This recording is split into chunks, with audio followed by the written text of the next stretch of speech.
Everywhere Mo Brooks goes, trouble follows. And so it's been really entertaining to watch the fallout from him and Trump, where they've now turned on each other, which is just so perfect and delicious. And it's almost like enjoying a Shakespearean tragedy, melodrama coming from Trump's camp. This is a really interesting Senate race in Alabama. I wish people were paying attention to it more, but they're not, because there are no Democratic candidates, really, at least none that have a snowball's chance at winning.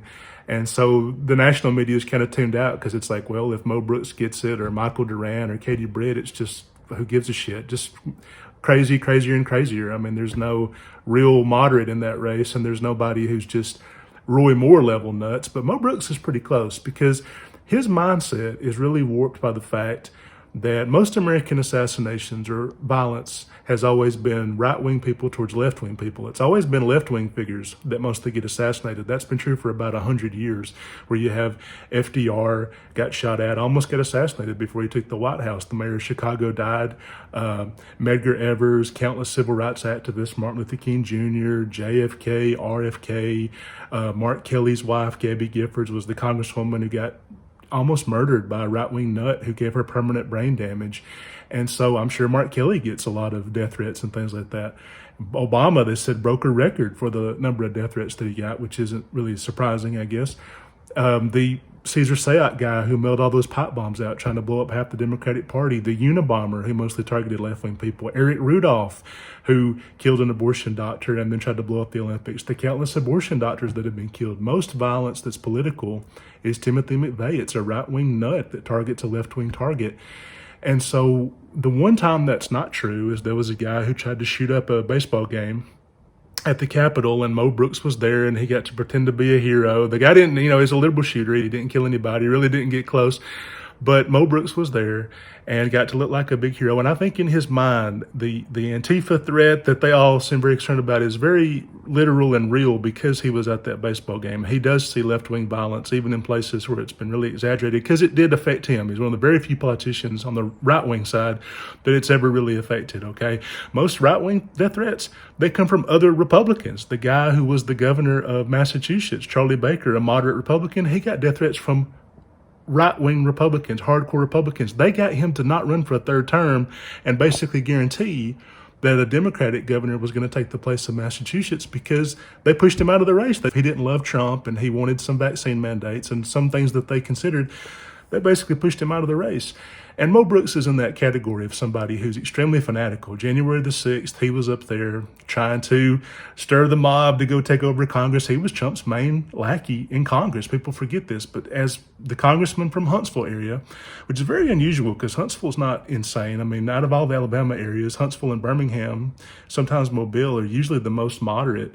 Huntsville's the rocket city. There's thousands of engineering jobs. There's math and science jobs. There's NASA, the Redstone Arsenal, defense contractors, various people. A lot of math and science jobs in Huntsville. So it's kind of unusual somebody like that would represent them in Congress, but he did. And then Trump gave him his blessing for the Senate race, where he was basically like, yeah, my man Mo. And then they have a falling out where, according to Mo, which I believe is true, Trump asked them to decertify the 2020 election if he were elected to the Senate. So he's in the Senate. Let's say the Republicans have taken back the Senate. He wants to call a vote to decertify the 2020 election, which Trump thinks in his mind, if you decertify it, that makes Biden illegitimate and Trump's automatically won. So instead of running in 2024, which he shouldn't be allowed to, he really should be in jail. There's no way they should be legally allowed to run again.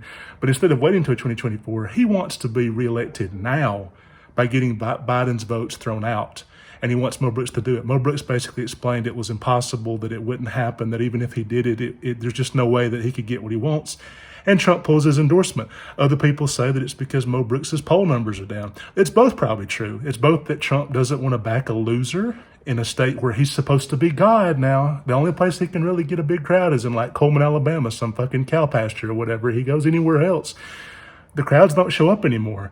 So he's supposed to be God in Alabama and everything. So if he loses again, because keep in mind now, the 2017 special Senate election, he backed Luther Strange over Roy Moore, and Roy Moore won the Republican primary. Then he backed Roy Moore over Doug Jones, and Doug Jones won that Senate seat. Then in 2020, he very clearly hated Jeff Sessions and would have gladly preferred a Bradley Byrne, Tommy Tuberville Senate race. Jeff Sessions makes the runoff, okay? I mean, Tupperville does eventually bid out Doug Jones, but that's hardly impressive in a state where the entire state is top to bottom Republican controlled, okay? He'd only won 1 time out of 4 in the Senate races, so he didn't want to once again back Mo Brooks and then get clowned and lose.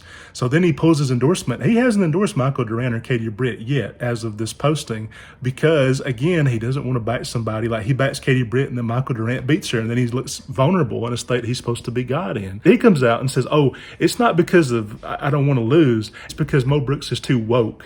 Now, Mo Brooks is a 70-year-old racist, okay? This guy's a neo-Confederate. He's a lifelong racist and he's almost 70 years old. So the fact that he's too woke, which all that means is he doesn't want to call a vote to decertify the 2020 election. That's what they're really fighting about. That's the substance, okay? And Trump's not denying that. He's not denying that that's what he wants. He's saying that's why Mo's too woke, because he won't go along with the idea of getting rid of the 2020 election. That's now wokeness, which just goes to show you how full of shit people really are.